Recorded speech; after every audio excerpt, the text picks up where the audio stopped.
नाज़रीन मुअज़्ज़ज़ सामिन इकराम, अस्सलामु अलैकुम दोस्तों, आपका इस्तकबाल है हमारे इस यूट्यूब चैनल में। दोस्तों, जिनकी आप मेरे बगल में तस्वीर देख रहे हैं, ये है मुफ्ती इस्माइल साहब, जो कि मजलिस इत्तेहादुल मुस्लिमीन पार्टी के मालेगांव से विधायक हैं और मशहूर व मारूफ आलिम दीन भी हैं। मुफ्ती इस्माइल साहब ने 5 सालों में मालेगांव के जनता के लिए क्या किया है, वो आप लोगों को मुफ्ती इस्माइल साहब के ज़ुबानों से सुनवाने वाला हूँ। इस वीडियो को पूरी सुनिएगा। मुफ्ती इस्माइल साहब से मालेगांव के जनता सवाल कर रहे हैं, पूछ रहे हैं जनता के लिए क्या किया है।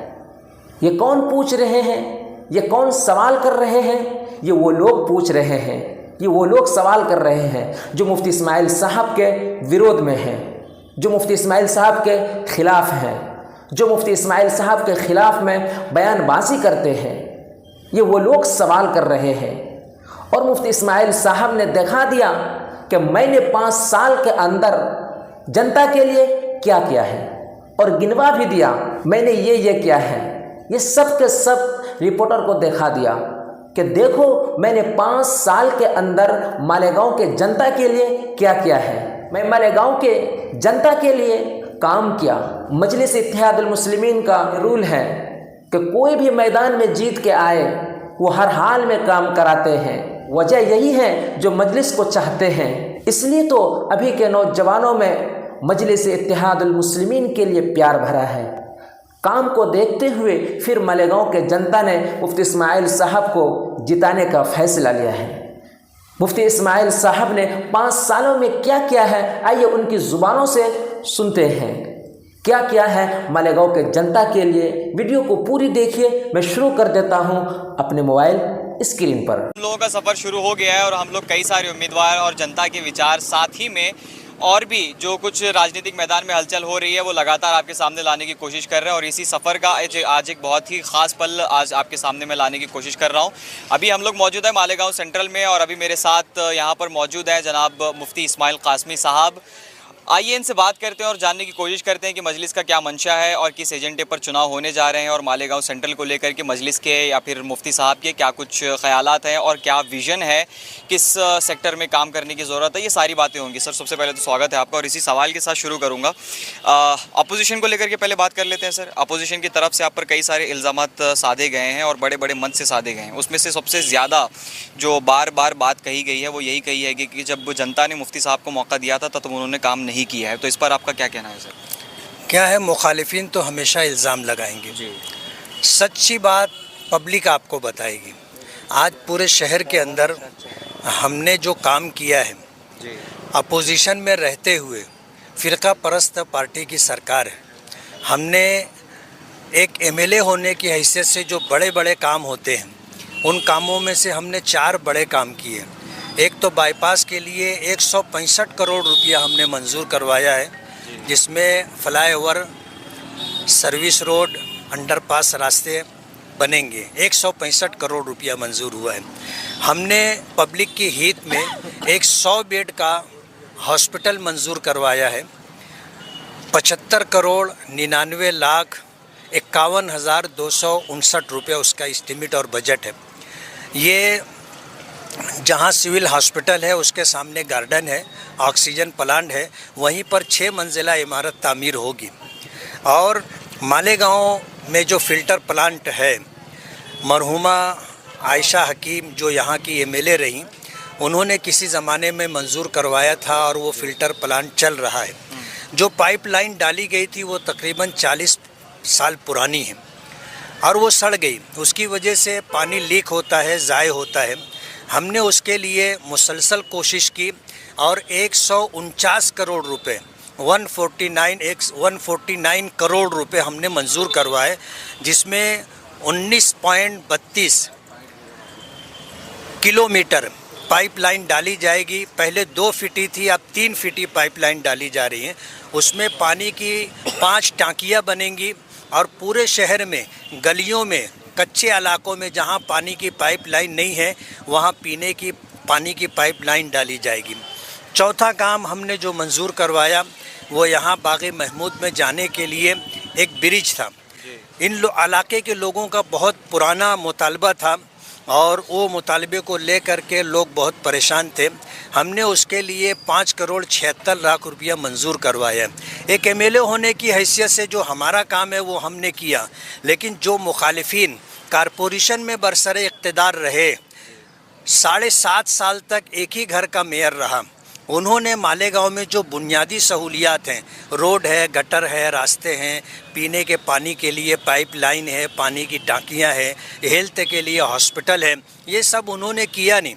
जबकि दुनिया जानती है कि ये कारपोरेशन की जिम्मेदारी, लेकिन जब उन्होंने नहीं किया तो हमने नियोजन समिति कहो, नगर उत्थान कहो और अर्बन डेवलपमेंट कहो, नगर विकास, वहाँ से हमने तकरीबन 100 करोड़ रुपया बजट ला करके मालेगांव में तकरीबन 45 करोड़ रुपये के काम हो गए हैं रोड गटर के, और तकरीबन 55 करोड़ रुपये के कामकाज जो हो रहे हैं या होना है वो अल्हम्दुलिल्लाह हमारे पास इतना है।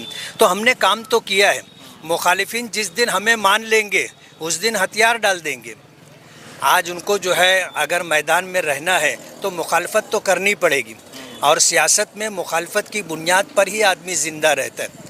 और अगर वो सामने वालों के कामकाज को मान लेवे तो जाहिर बात है फिर उसकी हैसियत ख़त्म हो जाएगी। इसलिए इल्ज़ामात तो लगते रहेंगे। आने वाले विधानसभा चुनाव में क्या एजेंडा रहेगा सर? किन मुद्दों को लेकर मजलिस अभी बात कर रही है? हमने तो बाहमी मशवरे से ये तय किया है कि तामीर और तरक्की और विकास तो हमारा बुनियादी मुद्दा है कि मालेगांव के लोगों को उनकी ज़रूरियात मुहैया होनी चाहिए, जिसमें बुनियादी सहूलियात के साथ तालीम है, रोज़गार है। ये दो बुनियादी चीज़ें हैं। और हमारे शहर के हालात के पेश नज़र हमारे जो मुखालिफिन हैं वो तमाम बुरे काम जो समाज को नुकसान पहुंचाते हैं वो काम वो खुद करते हैं या करने वालों की सरपरस्ती करते हैं। तो हमने तामीर और तरक्की के साथ अच्छाई और बुराई लोगों को ये समझाना चाहते हैं कि अगर हम इनको जिता करके देते हैं तो ये जो बुराई के काम कर रहे हैं इसको और आगे बढ़ाएंगे। नशे का कारोबार करना, उसी के साथ जो है लोगों की ज़मीनों पर कब्ज़ा कर लेना, लोगों के साथ गुंडागर्दी दादागिरी करना, कमज़ोरों के साथ नारवा सलूक करना, ये जो उनकी पहचान बनी हुई है, हम उसके ख़िलाफ़ इलेक्शन लड़ रहे हैं। तो ये आप दस्तावेज़ के साथ आप बात कर रहे हैं सर, ये लैंड ग्रैबिंग का और गुंडागर्दी वाला मामला जो आप बता रहे हैं? पूरे शहर को इस बात का पता है और इसमें 1% भी शक शुबे की बात नहीं है। यही वो मुद्दा है जिसका जवाब उनके पास नहीं। आज पूरा शहर जानता है कि हम जो बात बोल रहे हैं वो सही है, और सुनने वालों को भी यकीन है, उनको तजर्बा और मुशाहदा है। इसलिए ये वो मुद्दा है कि इस मुद्दे का वो जवाब नहीं दे पा रहे हैं, उनको खामोश होना पड़ता है। बाकी तो हर मुद्दे पर आदमी बोल लेता है। वैसे तो सर जनता में ये बात बहुत आम है कि मुफ्ती साहब जो है वो काफ़ी ठंडे दिमाग वाले आदमी हैं, मगर एक बार हम लोगों ने देखा था कि जब बड़े मंच से यहाँ पे मालेगांव में जब कई सारी चीज़ें हो रही थी, सरगर्मियाँ उरूज पर थी, तो वैसे में आपने भी एक बयान दिया था जिसमें थोड़ा सा आपने तासुब दिखाया था। तो वो वाला रूप जो है वो इस बार के विधानसभा चुनाव में रहेगा मुफ्ती साहब का? नहीं, मैंने अल्लाह से दुआ की थी। मुझे पहले बहुत गुस्सा आता था तो मैंने हज के मौके पर दौरान हज दुआ की थी कि अल्लाह मुझे तहम्मुल की दौलत अता फरमा। अब कुछ भी होता है तो मुझे ऐसा टेंशन नहीं होता कि मुझे रिएक्शन देना पड़े। अभी इत्मीनान है? हाँ, इत्मीनान है। मैं सबकी बात सुन लेता हूँ और जब वक्त आता है तो उसका जवाब देता हूँ। जी सर, बहुत कमी ऐसा होता है कि हम लोग एक मजहबी रहनुमा से सियासी रहनुमा तक का सफ़र देखते हैं अपने आसपास में।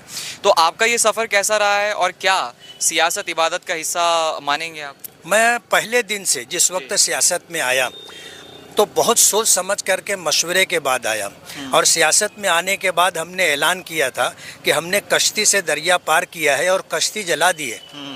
अब वापस जाने का कोई रास्ता नहीं, वापसी का रास्ता नहीं है। अब हम जिस मैदान में आए हैं इस मैदान में रहेंगे और इंशाअल्लाह एक शनाख्त और एक पहचान बना करके देंगे कि लोग ये समझते हैं कि सियासत बहुत गंदी चीज़ है, लेकिन हम लोगों को ये बताना चाहते हैं कि सियासत खिदमत का सबसे बड़ा मैदान है। तमाम शोबों में एक सियासी शख्स लोगों की मदद कर सकता है, फिर वो मंत्रालय हो, पार्लियामेंट हो, मंत्रालय हो, असम्बली हो, मालेगांव कारपोरेशन हो और समाज में कोई भी खिदमत हो। हर खिदमत अंजाम दी जा सकती है। कलेक्टर ऑफिस का काम हो, प्रांत का काम हो, तहसीलदार ऑफिस का काम हो, FDO हो, और ये पावर हाउस का मसला हो, या राशन दुकानों की बात हो, हर जगह सियासी आदमी ये खिदमत अंजाम दे सकता है। इसलिए हम कहते हैं कि अपनी इबादत तो अपनी इबादत है जो अल्लाह और बंदे का ताल्लुक़ है, लेकिन बंदों की खिदमत करने के लिए सबसे बड़ा मैदान सियासत है। यही पैगाम हम अपने समाज में लोगों को देते हैं। जी, तो मुफ्ती साहब आखिरी सवाल, मालेगांव से जो हैदराबाद की सड़क है वो विधानसभा चुनाव से पहले और विधानसभा चुनाव के बाद कितनी बिजी रहेगी, और वहाँ के कायदीन को हम लोग यहाँ कितना देख सकते हैं या फिर उम्मीद कर सकते हैं देखने? नहीं, इंशाअल्लाह आना जाना तो रहेगा। और अभी क्या इलेक्शन की सरगर्मियाँ हैं, इंशाअल्लाह असद साहब भी आएंगे, अकबर साहब भी आएंगे, इम्तियाज़ जलील साहब भी आएंगे। आना जाना रहेगा और उनके आने से हमारे इलेक्शन में जान आएगी और उनके आने से यहाँ का अच्छा माहौल बनेगा इंशाअल्लाह। जैसे पिछली मर्तबा 2019 में हमने इलेक्शन लड़ा था और बज़ाहिर हालात नामुसाइद नासाजगार थे, लेकिन अल्लाह ने इज़्ज़त दी और अब बड़े मार्जिन से हम कामयाब हुए। आज तो हमें हालात साजगार लग रहे हैं और इंशाअल्लाह पहले से ज़्यादा लीड से अल्लाह हमें जीत अता करेगा। तो ये थे जनाब इस्माइल कासमी साहब। इस मर्तबा कितनी हज़ार वोटों से जीतने की उम्मीद है या अपोजिशन कितने हज़ार वोटों से हार रही है? चलिए, सामने से भी एक सवाल आ रहा है। नहीं, बात ये है कि 2019 का जो इलेक्शन था और उस वक्त तो जो माहौल हम देख रहे थे, हमें सामने से ये कहा जा रहा था कि हम 50,000 वोट से हराएंगे, ऐसा दावा किया जा रहा था। लेकिन मालेगांव की आवाम ने और मालेगांव की पब्लिक ने हमें जो वोट दिए, उन वोटों की बुनियाद पर हम 38,000 वोटों की लीड से चुन करके आए थे और आज माहौल हमें साजगार दिख रहा है अल्हम्दुलिल्लाह। हर तरफ आप अगर जाओगे तो आपको जो है जो सर्वे कमेटियों की या सर्वे टीम की जो रिपोर्ट होती है वो पहले के मुकाबले में बहुत अच्छी है। 4 सर्वे टीमें जो प्राइवेट थी, उन तमाम टीमों में हर एक टीम ने हमें पहले नंबर पर रखा है और पहले से ज़्यादा अच्छे वोटों से मार्जिन से हम चुन करके आएंगे। पहले हमें 38,000 वोट की जीत मिली थी, अब इंशाअल्लाह 50,000 वोटों को हम क्रॉस करेंगे। तो चलिए, ये थे मुफ्ती इस्माइल कासमी साहब। अब मुफ्ती साहब के बारे में आप क्या सोचते हैं, और ख़ास तौर से जो मालेगांव की जनता है हमारे दर्शकों में से, वो क्या सोचते हैं, नीचे कमेंट सेक्शन में कमेंट करके हमें ज़रूर बताएं। और ऐसी खबरों के लिए बने रहे हमारे चैनल डेक्कन डाइजेस्ट के साथ। तो दोस्तों, ये थे मुफ्ती इस्माइल साहब के काम का अंजाम। तो इस वीडियो के बारे में आप क्या राय रखते हैं, हमें कमेंट में ज़रूर बताएं। दोस्तों, फिर मिलते हैं किसी एक नई वीडियो के साथ। इस वीडियो को जितना हो सके ज़्यादा से ज़्यादा शेयर ज़रूर करें।